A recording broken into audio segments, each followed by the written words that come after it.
1절까지 말씀.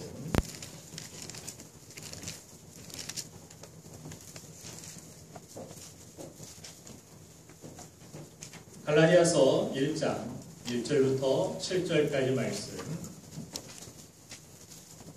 한 절씩 교독합니다. 사람들에게서 난 것도 아니요 사람으로 말미암은 것도 아니요 오직 예수 그리스도와 그를 죽은 자 가운데서 살리신 하나님 아버지로 말미암아 사도된 바울은 함께 있는 모든 형제와 더불어 갈라디아 여러 교회들에게 우리 하나님 아버지와 주 예수 그리스도로부터 은혜와 평강이 있기를 원하노라. 그리스도께서 하나님 곧 우리 아버지의 뜻을 따라 이 악한 세대에서 우리를 건지시려고 우리 죄를 대속하기 위하여 자기 몸을 주셨으니 영광이 그에게 세세토록 있을지어다. 아멘. 그리스도의 은혜로 너희를 부르신 이를 같이 속히 떠나 다른 복음을 따르는 것을 내가 이상하게 여기노라. 다같이 다른 복음은 없나니 다만 어떤 사람들이 너희를 교란하여 그리스도의 복음을 변하게 하려 합니다. 아멘. 아멘.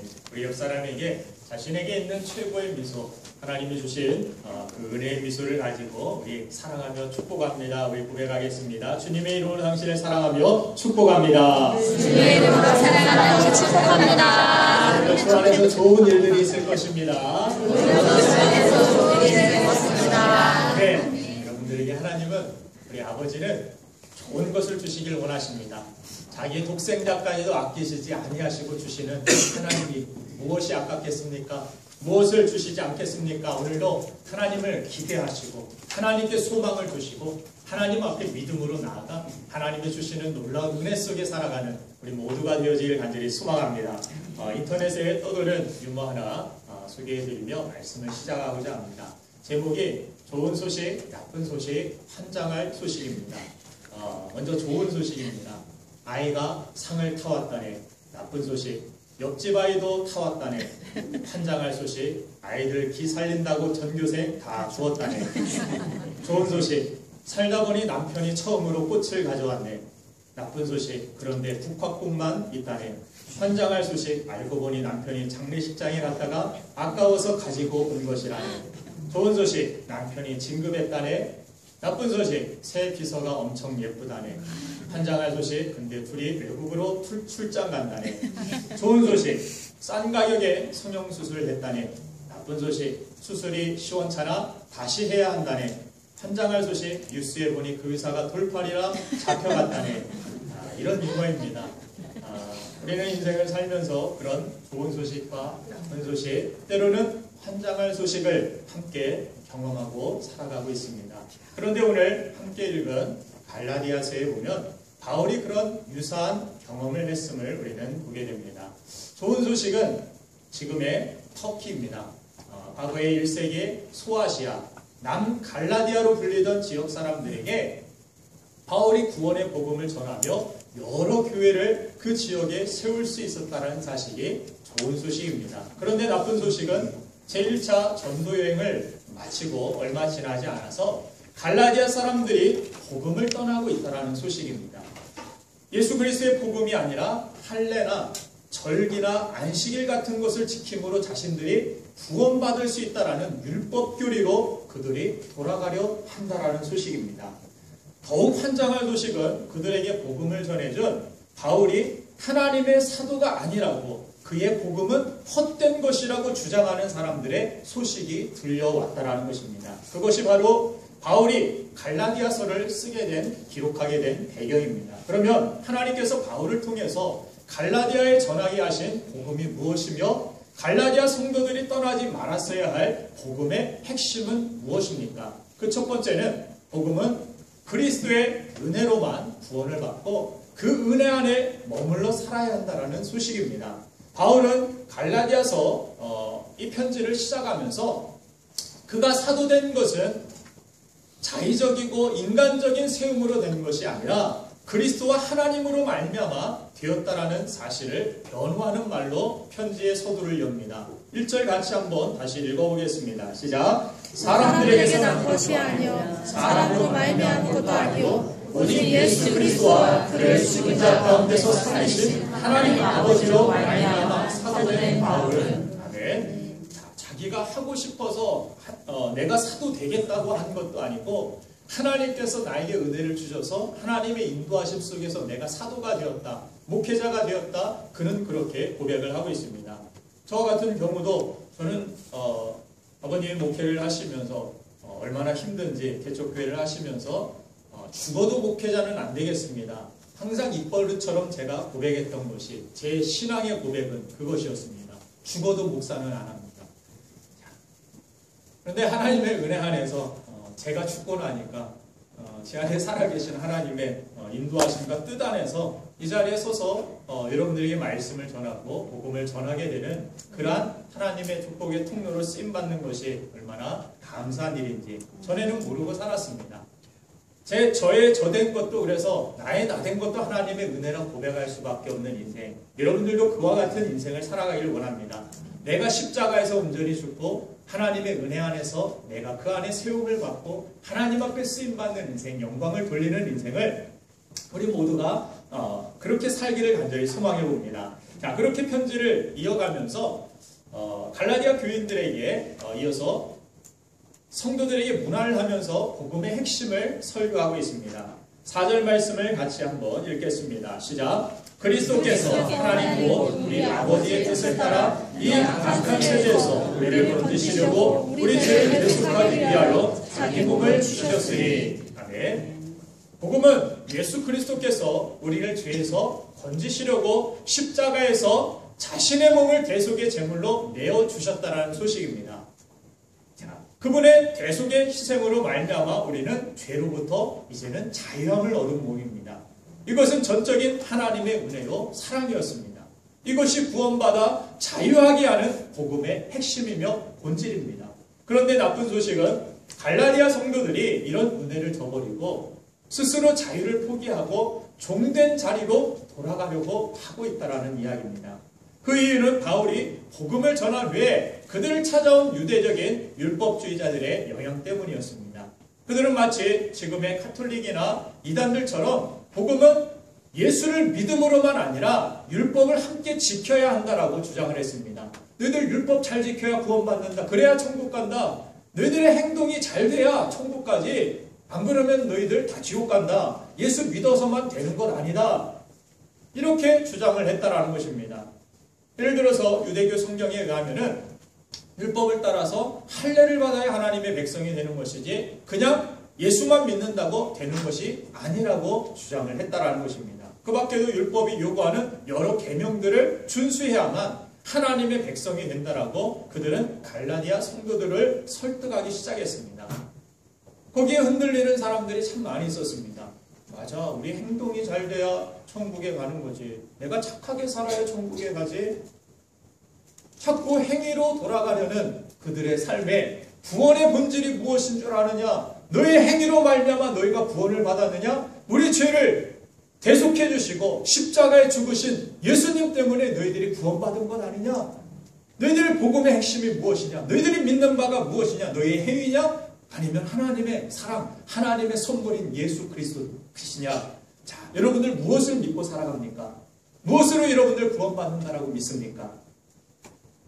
그들은 이 구원의 핵심을 잘 모르고 있었고 구원의 핵심이 희미해져 있었기 때문에 그런 유대 율법주의자를 찾아와서 성경을 꺼내들면서 구약 율법서들을 이렇게 가르치면서 봐라. 너희들 안식일 지켜라. 이거 지켜야 너희들이 하나님 백성이라고 말하지 않느냐.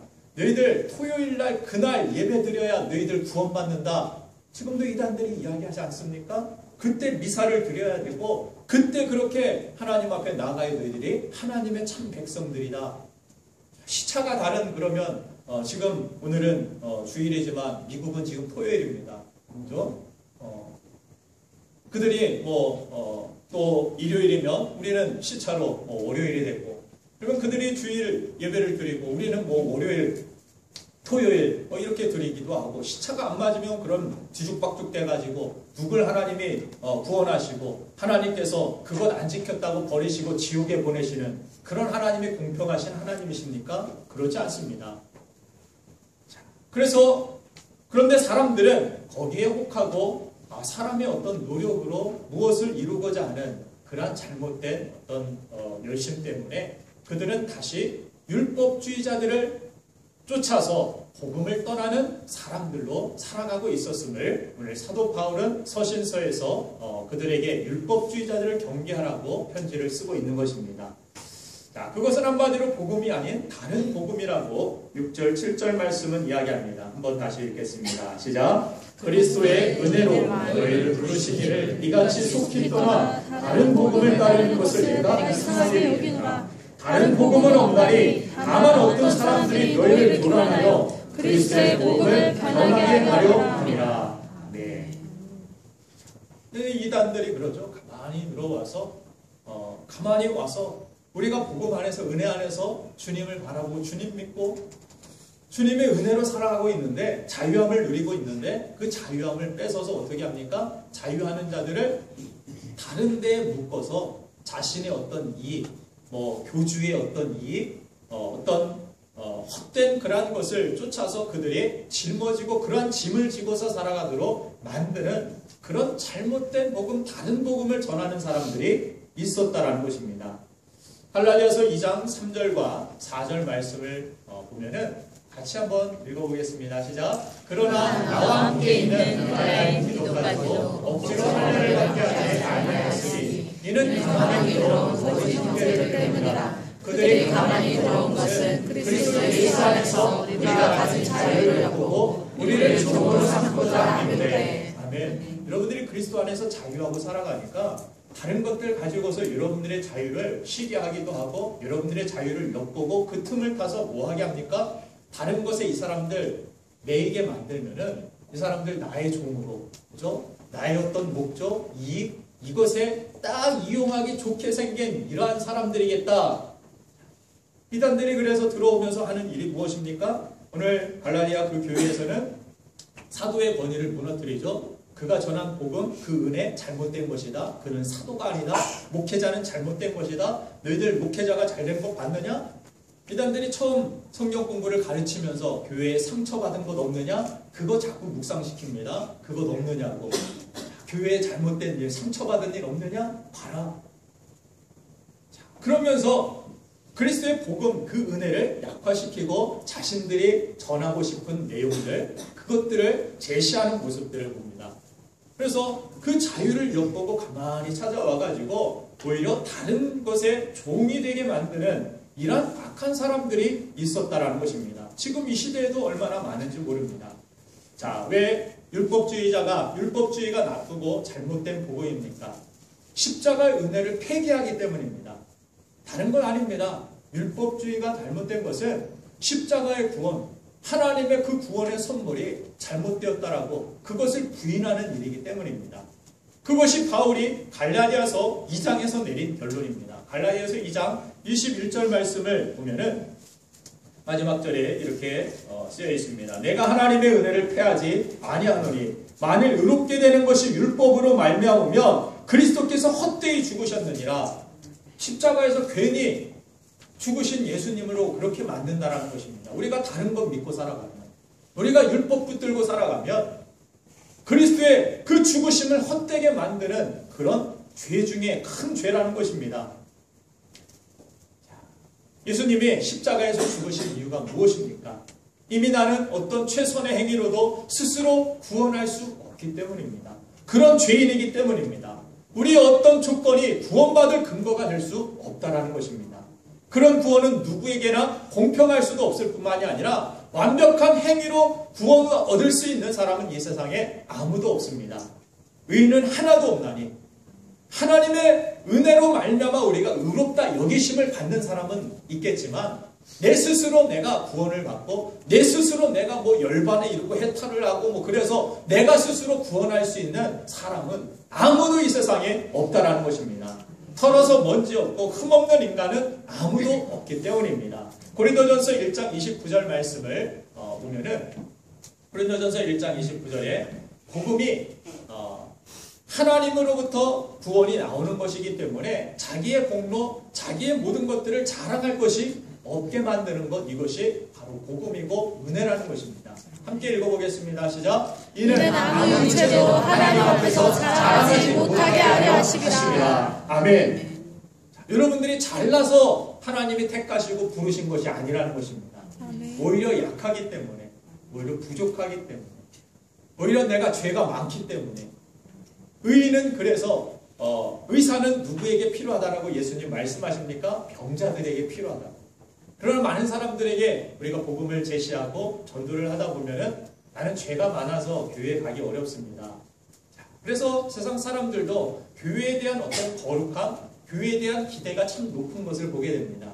그러나 하나님은 그렇게 영광스럽고 하나님은 그렇게 우리가 가까이 근접하게 해도 정말 근접할 수도 없는 그런 죄인이지만 우리가 그럼에도 불구하고 하나님은 낮고 낮은 이 땅에 말구에 정말 비천한 그런 몸으로 인간의 육신을 입고 이 땅에 오셔서 낮아지셔서 연약한 우리를 붙들어 주시고 우리와 같은 그런 몸으로 찾아오셔서 우리 죄를 담당해 주시고 우리를 계속해서 대신에 죽으심으로 말미암아 우리의 죄를 속하여 주신 하나님의 은혜, 이것이 바로 복음의 핵심인 줄로 믿습니다.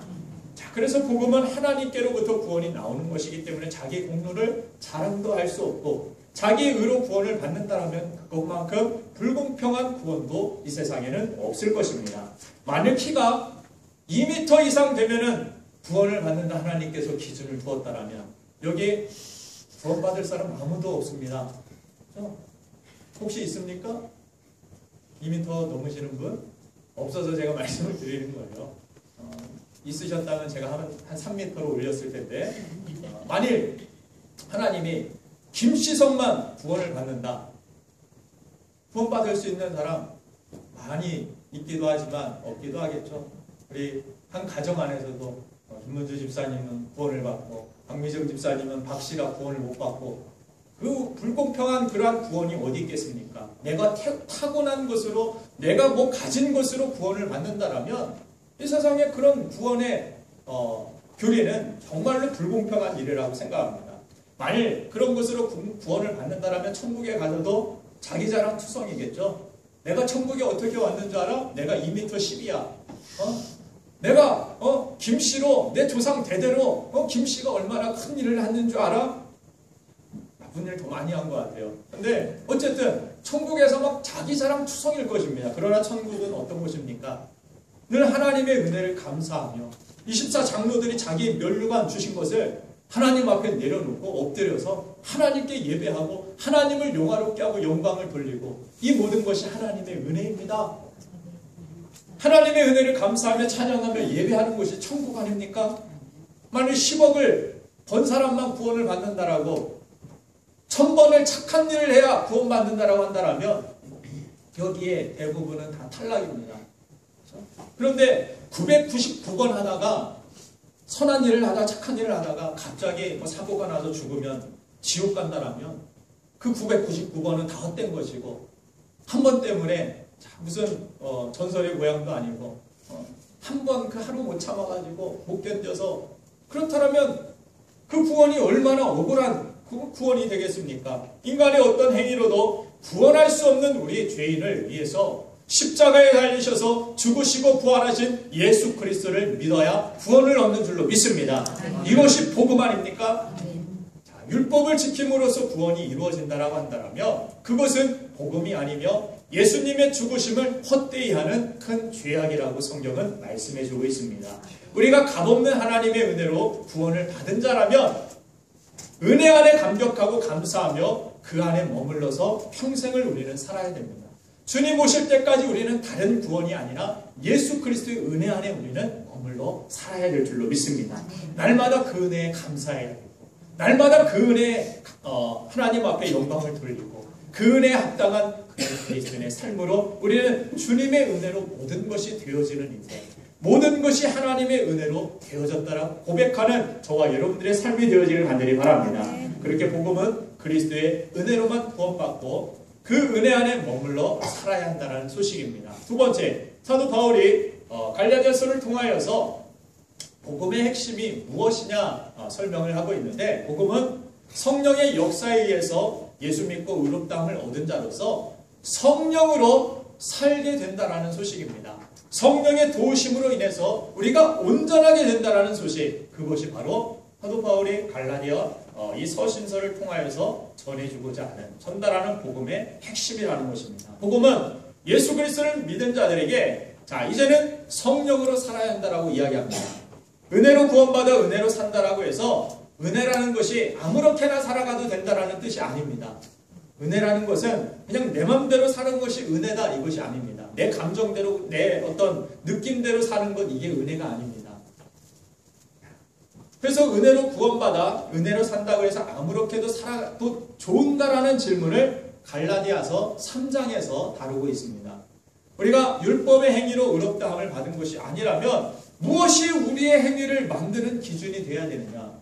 율법 그걸로 구원 못 받는다고 하는데 그건 우리랑 상관없는 것 아니냐? 그럼 우리가 어떤 기준 가지고 살아야 되겠느냐? 갈라디아서 3장에서는 우리가 살아가야 하는 행동의 어떤 기준이 돼야 될 것을 이야기하고 있는데, 자, 바울은 여기서 성령의 이슈를 제기하고 있습니다. 복음을 듣고 예수를 믿는 순간 우리는 성령을 받은 자가 되었다라고 설명합니다. 그 사실을 기억하라고 설명을 해주고 있습니다. 여러분들은 예수 믿으면 그 순간 하나님의 능력 안에서 성령을 받습니다. 믿습니까?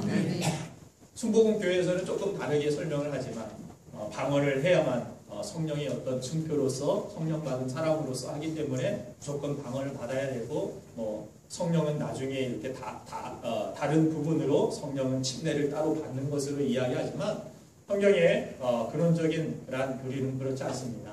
우리가 예수 그리스도를 믿을 때 내가 주님을 주라 시인하게 하는 분은 오직 성령님이시라고 성경은 이야기합니다. 내 의지 가지고 내 생각 가지고 예수님이 나의 주님이십니다. 내가 그냥 믿고 내가 고백하는 것이 아니라 이건 성령의 도우심으로 말미암아 믿어지는 은혜라는 것입니다. 내가 막 믿으려고 의지가 아니라 내 안에 나는 의심이 많은 사람인데, 나는 부족한 사람인데, 믿음도 없는 사람인데 내 안에 믿음이 생깁니다. 내가 믿게 됩니다. 믿어지는 하나님의 은혜, 이게 성령의 도우심이라는 것입니다. 이 도우심이 저와 여러분들의 삶 가운데 임하기를 간절히 축원합니다. 그 성령님이 우리의 새로운 삶과 새로운 행위를 이제 만들어가기 시작한다는 것입니다. 그리고 그 성령의 인도로 우리는 오히려 율법의 요구를 이루어가게 된다라고 사도 바울은 이야기합니다. 그런 의미에서 기독교는 율법주의가 아니지만 율법 폐기주의도 아닙니다. 또 무율법주의도 아니라는 것입니다. 갈라디아서 3장 2절에서 사도 바울이 계속해서 설명합니다. 같이 읽겠습니다. 시작. 내가 너희에게서 다만 이것을 알게 하노니 너희가 성령을 받은 것이 율법의 행위로냐 혹은 듣고 믿음으로냐. 자, 이런 이야기를 하고 있습니다. 그러면서 너희가 성령을 받은 것이 율법의 행위로냐 듣고 믿음으로냐, 당연히 무엇입니까? 정답은 듣고 믿음입니다. 율법의 행위로 구원받지 않습니다. 못합니다. 근데 예수님의 복음을 듣고 예수님을 구주와 주님으로 영접하는 순간 예수님의 영이신 성령님이 우리 안에 거하십니다. 그 순간부터 우리의 삶은 우리 안에 행하시는 성령의 능력을 따라, 의지를 따라 살아가게 되는 것입니다. 갈라디아서 5장 25절에서 계속해서 설명합니다. 같이 읽습니다. 시작. 만일 우리가 성령으로 살면 또한 성령으로 행할지니. 아멘. 우리는 성령으로 살고 성령으로 행하는 삶을 살아야 하는데 그런 삶은 결코 율법과 반대되지 않는다라는 것을 성경이 이야기합니다. 로마서 8장 4절 말씀을 같이 읽어보겠습니다. 시작. 육신을 따르지 않고 그 영을 따라 행하는 우리에게 율법의 요구가 이루어지게 하려 하시니라. 아멘. 성령을 부어주신 이유, 성령님이 함께 하시는 이유, 충만하게 하시는 이유가 무엇이냐? 그냥 충만해서 뜨겁다, 하나님은 살아계시다, 여기에서 그치느냐? 그것이 아니라는 것입니다. 무엇을 합니까? 나아갑니다.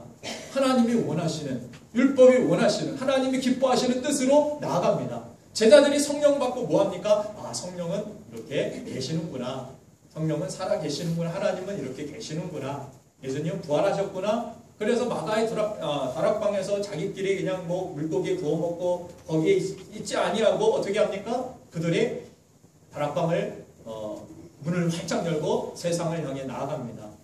예수님의 명령을 쫓아 하나님의 기뻐하시는 뜻을 쫓아 하나님의 요구를 쫓아 그들이 세상에 나아가서 살아가기 시작합니다. 그때 성령의 능력이 막 나타나죠. 귀신이 떠나가고 병든 자가 치유함을 받고 하나님의 역사 성령의 능력이 그들 가운데 순종하여 따라가는 가운데 나아가는 모습을 보게 됩니다.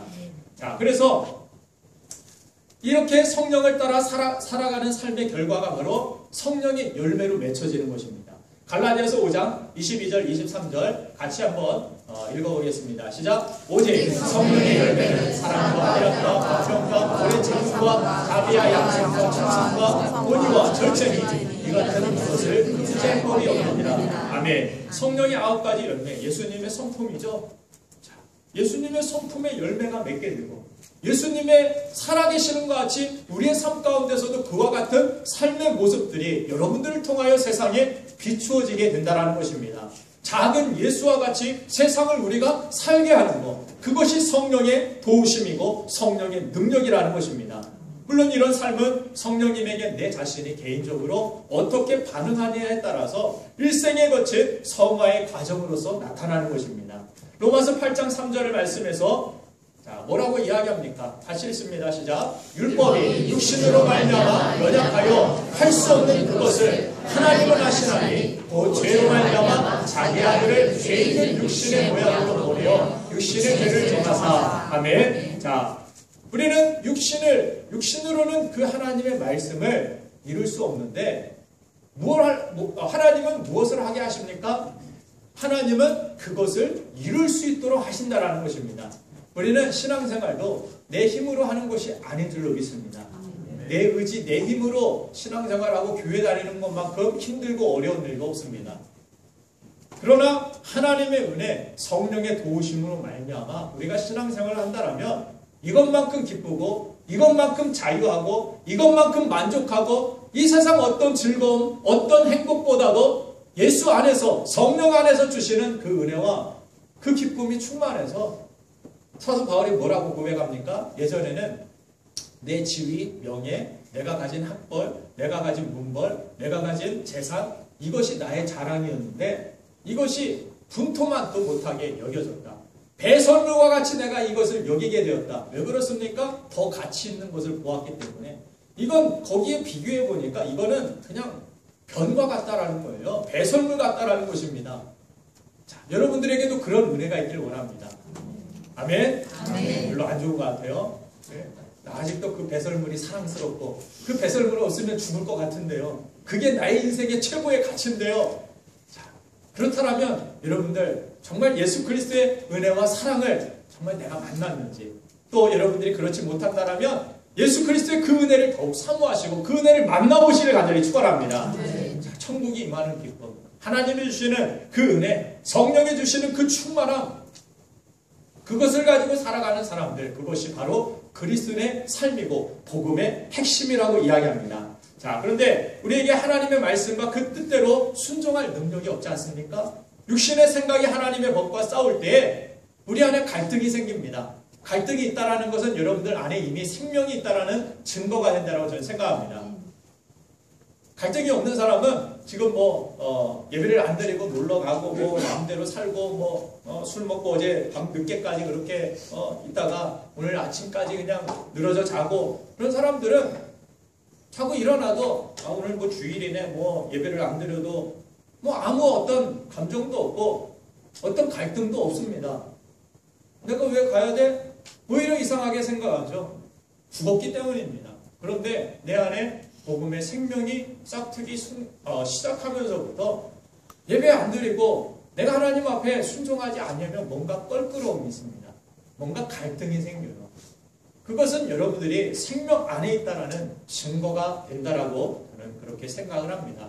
그런데 그 안에서 우리가 갈등만 할 것이 아니라 그 안에 우리가 온전히 갈등하지 아니하고 순종할 수 있게 하시는 분, 그것이 바로 성령의 도우심이라는 것을 사도 바울은 이야기해주고 있습니다. 우리는 여태까지 여러분들 자신의 힘으로 신앙생활을 하며 살았는지도 모르겠습니다.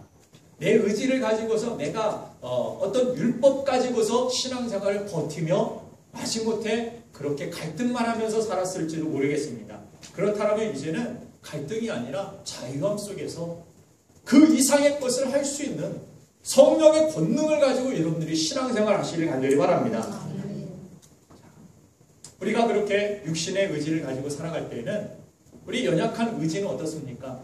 우리 육신의 연약한 의지는 금세 육신의 생각을 따르고 그래서 영적으로는 패배하여 말씀을 버리고 살 때가 얼마나 많이 있습니까? 그런데 오직 성령께서 내 속에서 역사하시면 율법이 육신으로 말미암아 연약하여 할 수 없는 그것을 할 수 있도록 우리를 이끌어 주신다라는 것입니다. 육신은 안 되는데 성령은 된다라는 것입니다. 내 육신은 할 수 없습니다. 육신의 생각은 할 수 없습니다. 육신의 생각은 결국에는 내 안에 있는 생명력까지도 잃어버리게 만듭니다. 영적인 생명력을 못합니다. 육신은 자꾸 편안하자. 서 있으면 앉고자 하고, 앉아 있으면 눕고자 하고, 앉아 있으니까 졸음이 잘 오면서 눕고 싶으시죠? 빨리 식사 끝나고 예배 끝나고 가서 좀 누워 있어야겠다. 자꾸 그런 생각 육신은 자꾸 들게 합니다.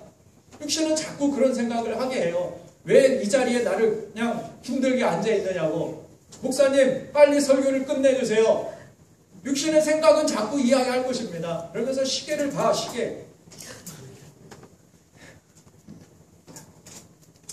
그런데 성령이 함께 하시면 말씀을 들어도 정말 꿀송이보다도 더 달고 하나님의 은혜 안에서 내가 평생 동안 이렇게 하나님 앞에 예배하고 싶습니다.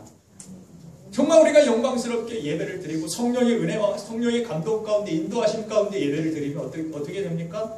나 이대로 예배 드리다가 하나님 만나고 싶습니다. 나 이렇게 하나님 앞에 평생 예배자로 하나님 앞에 서다가 주님 오실 때 그렇게 내가 주님 만날 때도 예배자로 서 있기를 원합니다. 아멘. 그런 감동이, 그런 은혜가, 그런 마음이, 그런 생각이 우리 안에 들게 된다는 것입니다. 자, 우리 속담에 기는 놈 위에 뛰는 놈이 있고, 뛰는 놈 위에 나는 놈이 있고, 나는 놈 위에 또 누가 있습니까? 붙어 다니는 놈. 그죠? 붙어 다니는 놈이 있다. 그래서 가장 센 놈은 붙어 다니는 놈이다. 우리는 날개가 없기 때문에 무슨 수를 써도 스스로 날지 못합니다. 그렇지만 우리가 날 수 있는 길이 딱 하나 있는데 무엇입니까? 붙어 있는 것입니다.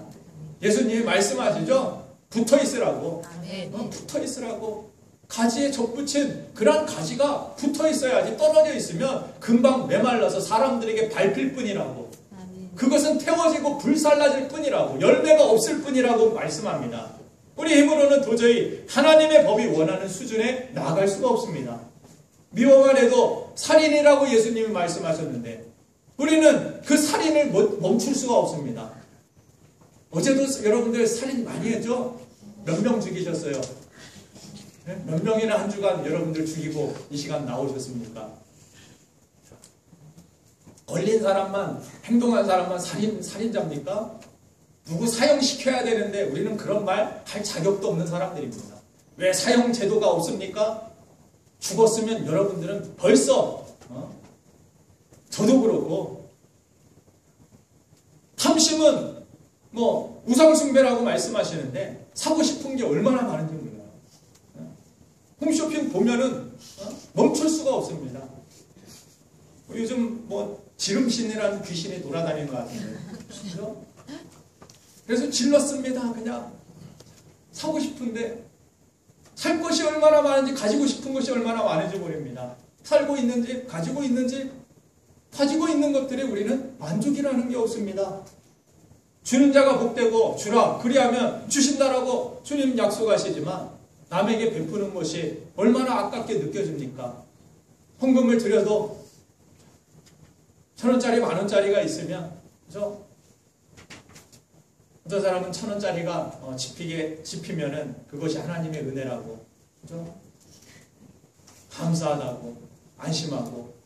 성령께서 도우실 때에 우리는 비로소 내 욕심과 미움과 시기와 질투와 이기심과 이런 음란한 마음, 죄의 중독에서 벗어나서 하나님의 법이 원하는 수준 이상으로 나아갈 수 있는 줄로 믿습니다.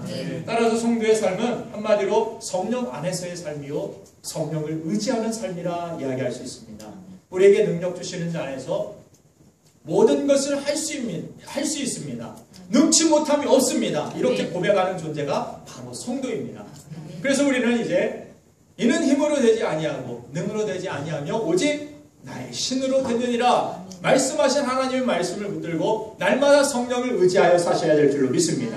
요한복음 14장 12절 말씀에서는 예수님이 그렇게 말씀하시죠. 같이 읽겠습니다. 시작. 내가 진실로 너희에게 이르노니 나를 믿는 자는 내가 하는 일을 그도 할 것이요 또한 그보다 큰 일도 하리니 이는 내가 아버지께로 감이라. 아버지께로 가면서 뭘 보내주신다 말씀하십니까? 성령을 너에게 보내주겠다. 내가 가는 것이 더 낫다. 성령님은 누구에게나 어느 곳에 있든지 어느 세상 땅 끝에 있든지 성령님은 늘 동행하시고 우리와 함께 하신다. 육신의 어떤 몸을 가지시고 입으신 주님은 제자들 앞에서 사람들 앞에서 보이기는 하지만 멀리 있는 곳에서는 누구도 볼 수 없고 느낄 수 없고 그렇지만 성령님은 누구에게나 구하는 자에게 함께 하시고 어디든지 동행하시고 어떤 상황 속에서도 우리를 도우시고 인도하시는 성령님이 우리 안에 함께 하신다는 사실, 이것이 우리에게 큰 축복이라는 것입니다. 지금 우리는 성령 시대를 그렇게 은혜 시대를 살고 있는 것입니다.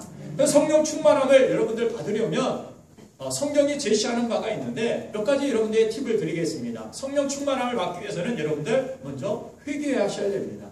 사도행전 2장 38절을 보면은 어떤 말씀이 있습니까? 사도행전 2장 38절 같이 읽습니다. 시작. 베드로가 이르되 너희가 회개하여 각각 예수 그리스도의 이름으로 세례를 받고 침상을 받아라. 왜냐하면 성령의 선물을 받으리니.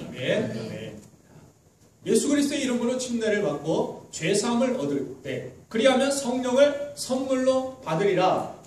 그래서 회개하여서 각각 예수 그리스도의 이름으로 우리가 영접하고 침례를 받고 그 죄사함을 얻고 그 안에 성령을 선물로서 우리에게 하나님 주신다라고 말씀하십니다. 우리가 성령 충만하지 못한 이유는 우리 삶 가운데 회개치 아니한 그러한 범죄가 있기 때문이라고 생각합니다. 여러분들 회개할 때 성령의 충만함을 경험하게 됩니다. 그러나 내 안에 아직 갈등만을 가지고 살아갈 때에는 내가 어떤 범죄한 것들, 죄악된 것들 하나님이 기뻐하시지 않는 것임을 알면서도 붙들고 살아갈 때에는 내 안에 충만한 하나님의 역사, 성령의 역사를 우리는 경험하지 못할 때가 많다는 것입니다. 그래서 이제까지 하나님 말씀을 떠나서 불순종한 모습이었다면 이 순간 회개하고 죄악된 삶을 청산하시고 주님께로 여러분들 돌아오시길 바랍니다.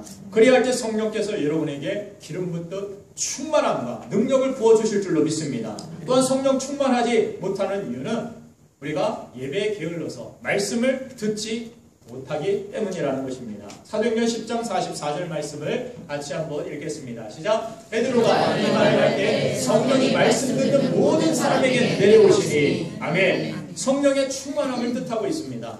고넬료의 집에서 말씀을 증거할 때 말씀 듣는 모든 사람에게 내려오셨다라고 말씀합니다. 자, 성령 충만함을 받고 싶으면 여러분들 공예배에도 열심히 참가하시길 바랍니다. 자, 주일 예배, 오후 예배, 수요 예배, 왜 이렇게 예배가 많습니까? 하지 마시고, 여러분들 육신의 편안한 생각만을 쫓지 마시고, 영적인 유익을 여러분들 쫓아서 사시를 하길 바랍니다. 영의 생각을 쫓아서 내가 성령의 충만함을 받아야지, 이런 여러분들 의지가 살아있게 되기를 간절히 바랍니다. 새벽 기도회, 금요일 기도회에도 나올 수만 있으면 여러분들 나오셔서 하나님 말씀을 들을 때, 하나님 앞에 기도할 때 놀라운 일들이 여러분들의 삶 가운데 나타날 줄로 믿습니다. 악한 귀신이 쫓겨나고 병에서 치료함을 받고 새로운 힘으로 무장하게 되고 갈 바를 모르는 사람에게 진로를 찾게 하시기도 하시고 여러분이 수고하고 심은 그 모든 곳에서 풍성한 열매를 하나님은 거두게 하실 줄로 믿습니다. 말씀을 그렇게 가까이 하면서 성령의 충만함이 있기를 원합니다. 한 가지 더 말씀드리고 싶은 것은 성령의 충만하면 우리가 순종의 길을 걸어야 됩니다. 순종하셔야 됩니다. 살고자 한다면, 회복되고자 한다면, 은혜 안에 살기를 원한다면, 권능을 가지고 우리가 담대하게 세상을 이기며 살기를 원한다면, 날마다 내 안에 하나님이 주시는 기쁨이 충만하기를 원한다면 순종의 길을 걸어가셔야 됩니다. 순종하지 않으면 내 영이 벌써합니다.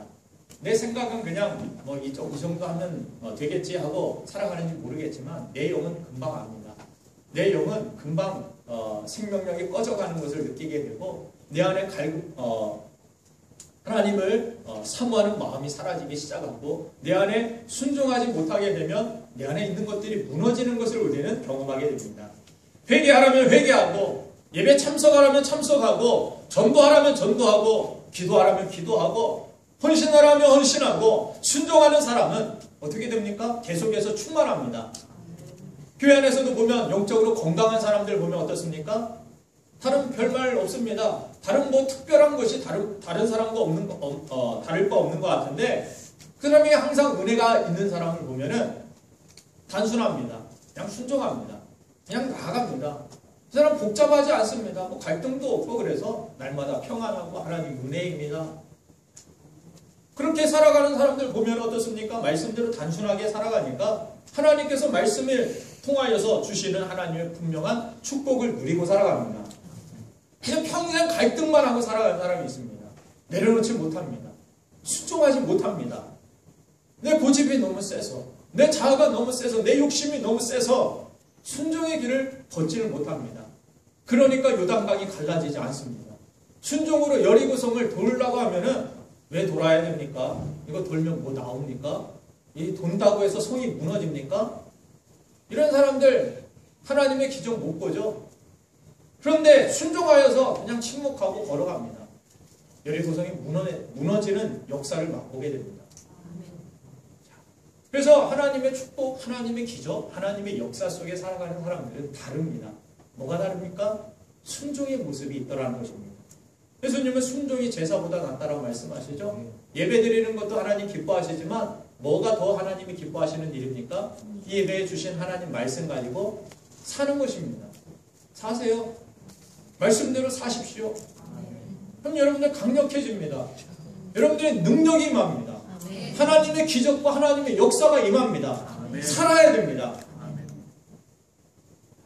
그래서 내게 1달란트가 있느냐 5달란트가 있느냐 그게 문제가 아닙니다. 나는 상황이 이래서 1달란트밖에 없어도 나는 순종 못합니다. 나는 5달란트밖에 없는데 10달란트 있는 사람이나 순종하라고 하세요. 그게 문제가 아닙니다. 내가 지금 순종하고 있느냐가 문제입니다. 작은 일에도 충성을 다하며 순종하고 있느냐. 예수님이 그 달란트 맡은 사람들에게 결국 말씀하시죠. 작은 일에 충성하였으니 내가 큰 것으로 너에게 맡기겠노라.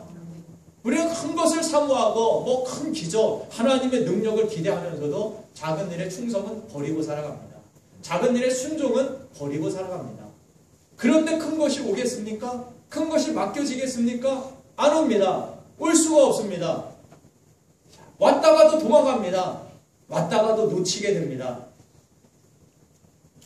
여러분들 목장에서 교회에서 청소한다고 교회 광고가 나오면 몸된 교회를 위해 순종하면서 다른 약속 다 뒤로 물리고 대통령이 만나자고 해도 물리고서 여러분들 참여하고 계십니까? 참여하고 계세요? 그러니까 안 되는 거예요. 새생명 축제 전도합시다 하면 하는 신용이라도 냅니까? 아니면 나는 원래 성격이 소심해서 못해 하고 여러분들 안 하십니까? 특별 새벽 기도회를 하면 밤에 드라마 안 보고 야식 안 먹고 일찍 자고 일찍 일어나서 기도에 참여하는 순종이 있습니까?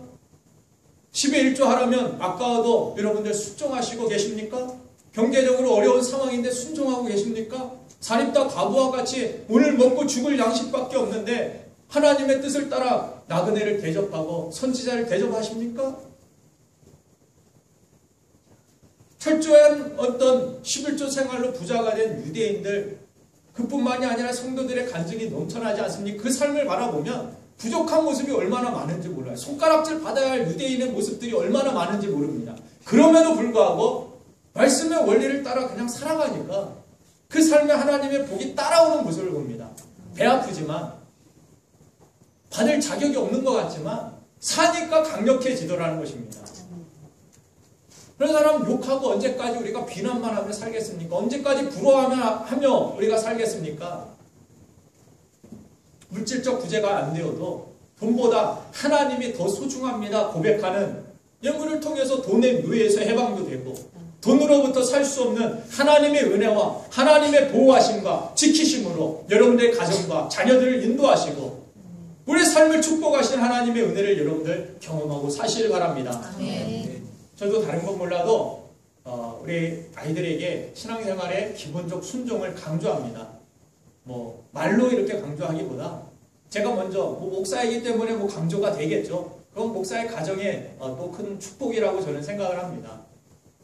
감사하게도 그렇게 주의를 지키는 것과 11조와 감사 업무를 드리고 교회에서 봉사하는 것을 아이들이 스스로 이제 하려고 하니까 이제 얼마나 안심이고 다행인지 모릅니다. 얼마나 감사한지 모릅니다.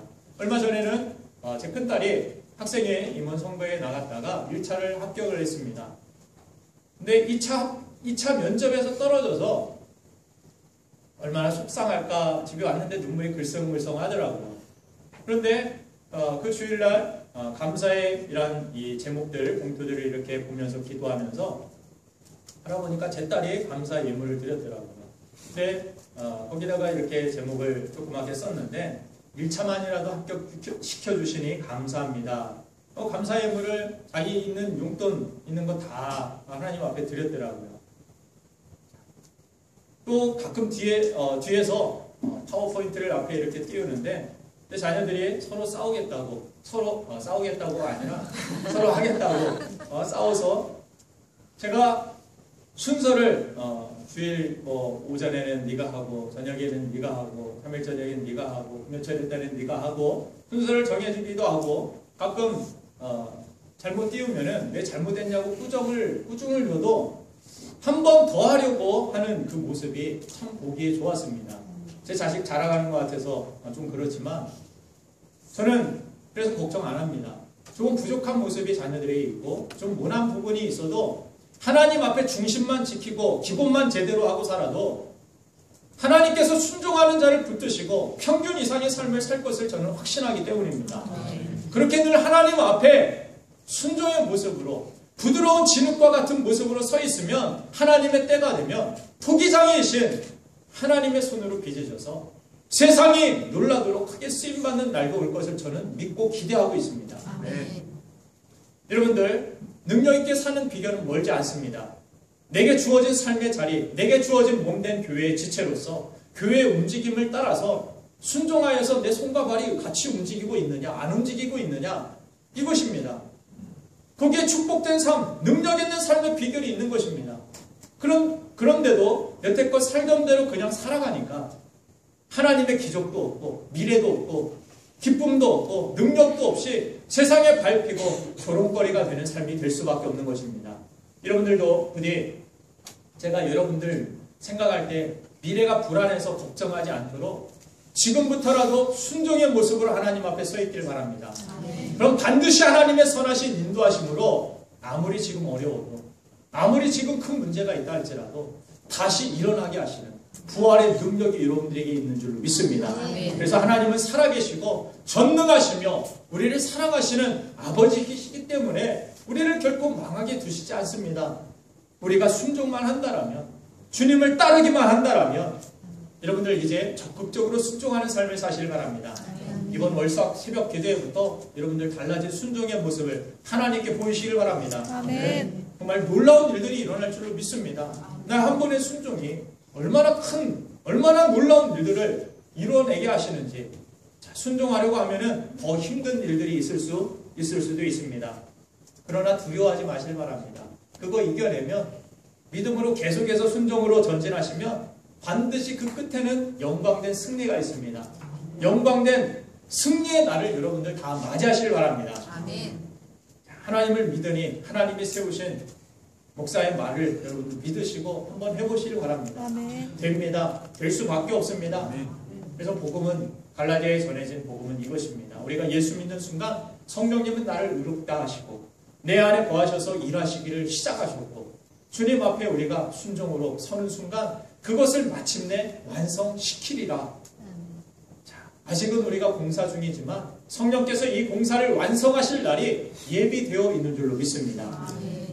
우리나라에도 큰 부흥에 영향력을 끼쳤던 빌리 그레엄 목사님 사모님의 묘에 가면은 한문으로 저분이 빌리 그레엄 사모님의 모습인데 살아있을 때 모습인데 그분의 묘에 가면은 한문으로 오를 의라는 단어가 크게 쓰여져 있습니다.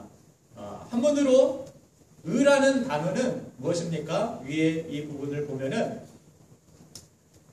양이라는 뜻이 적혀 있죠. 양, 어린 양과 같은 양입니다. 그 아래는 나라는 단어입니다.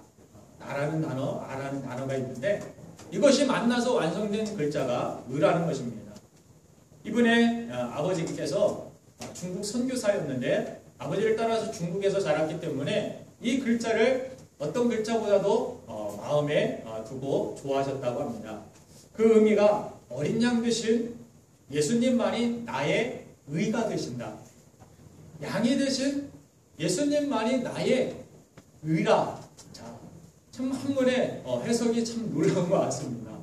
참 그 의미로 이렇게 의자를 바라보니까 놀라운 의미가 이렇게 담겨진 것 같아서 저도 은혜를 받았는데 뿐만이 아닙니다. 그 한자 아래에는 자세히 이렇게 보이지 않지만 맨 아래 이렇게 보면은 영어로 다시 the end of construction 건축이 끝났다라는 것입니다.